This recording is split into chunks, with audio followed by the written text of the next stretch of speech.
Bago ka pumasok ng Canada, di ba, may mga military outlet doon. Eh, ganun pa yun. Oo, papasok ka, kailangan i-declare mo. Eh, wala pang 24 hours ka. Kumakain. Ilang hours lang.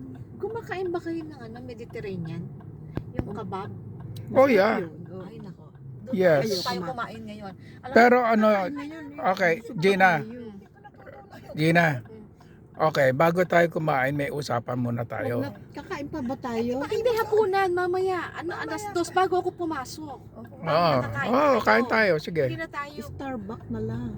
Huwag na tayo kumain. Kape? Kape. O kaya yung ibang lamig. Hindi na. Hindi na kape? Hindi.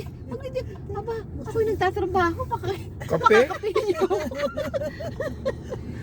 Hindi, Gina. Med na lang, Mediterranean tayo. Alam nyo, yun ang pinaka-healthy. Oo. Kasi plant-based yun. Masarap yun. Hindi nila masyadong gusto, pero baka magustuhan nyo na rin ngayon. Okay. Pero meron tayong usapan. Nakapagpapalit na ako eh. Oo naman. Ha?